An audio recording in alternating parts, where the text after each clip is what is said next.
What's going on, everybody? This marks the very first video of many videos on the FJ09 to come. Today though, we're removing the gas tank off the FJ09 and removing all the accessory plastics around it to get the tank off. There's a lot ahead of us because this bike's got a lot of plastics, so let's get into it. The first step to getting the tank off is getting this top plastic off. It's held in with 4mm Allen head fasteners. The two up front are normal thread type, but the four on the front, like the two here and the two on the other side, have this weird 180-degree twist fitting. Seems pretty efficient. Let's pop it off.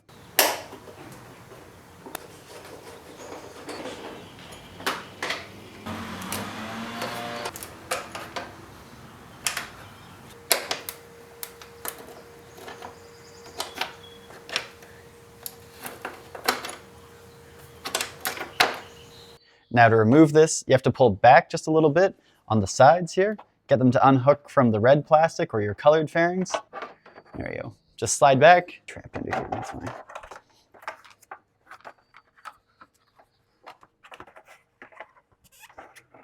Gentle, gentle.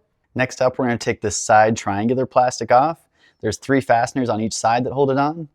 One right here and one right there. The third one is up under here. All 3 are the 180 twist type fastener, 4mm.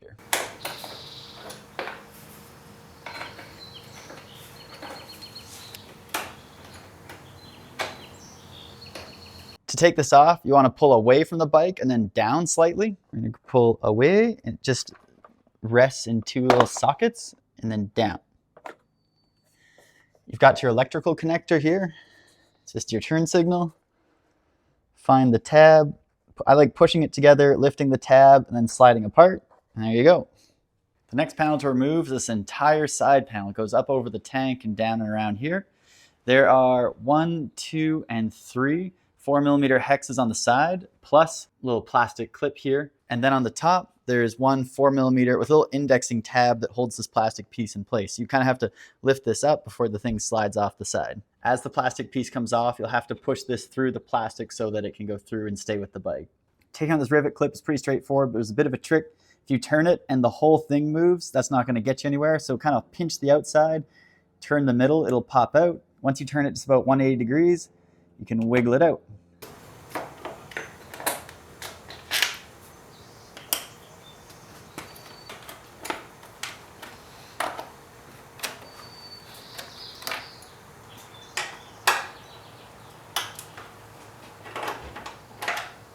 Flick this up, start sliding it away, get out your turn signal.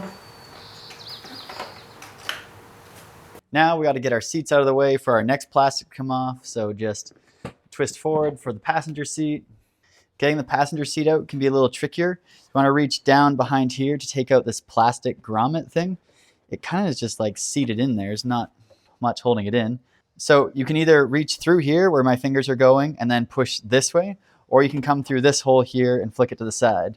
For your viewing pleasure, I'll go from the hole. So right, finger, push that way, push down on the seat, click, pop it out. Pull back, seat set.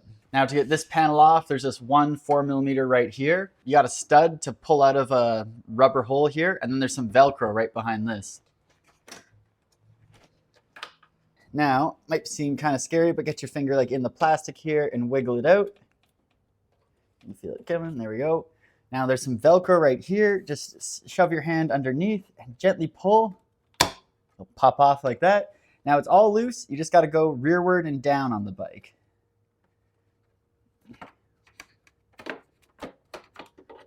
There we go. You got to get this tab off last. It indexes into a little plastic insert here, so just back and down on an angle. We have arrived at our final component after all this plastic, the gas tank. Wouldn't you know it, there's more 4mm that hold it on. You got one here and one like it on the other side. Then you have some options at the base of the tank. You can either go for the 10mm here and here, the hex heads that go straight into the tank, or you could do these 4mm that go down into the frame of the bike. When the tank is coming up, you're gonna have 2 vent hoses to get rid of. They're just venting if you overfill the gas tank and it drains the gas to the floor. And then you've got the main pressure line coming out of the tank, which we'll talk about in a sec.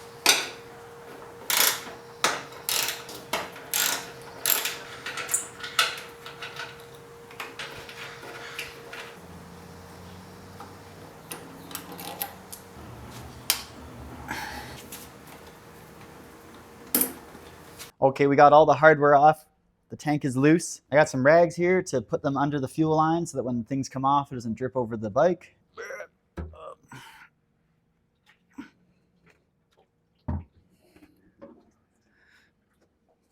So up close, you can see we got our 2 vent lines right here. Got our high pressure line coming off this thing, and then we've got our fuel sender. Let's get our fuel sender first. This is like, tells your, this tells your dash what info. It's just a thumb, push, click off. Oh, that was easy. It's like someone's been here before. Dude, just give it a twisty and it'll pop off. So we push the plastic clip down. It exposes these green tabs here, which we have to squeeze and then slide off the white plastic nub. All right, a little more lifted. Come on. There we go, got it. Just took 2 hands. Oh, there's nothing dripping. What a delight. Wood out, tank, nice little handle right here. Well,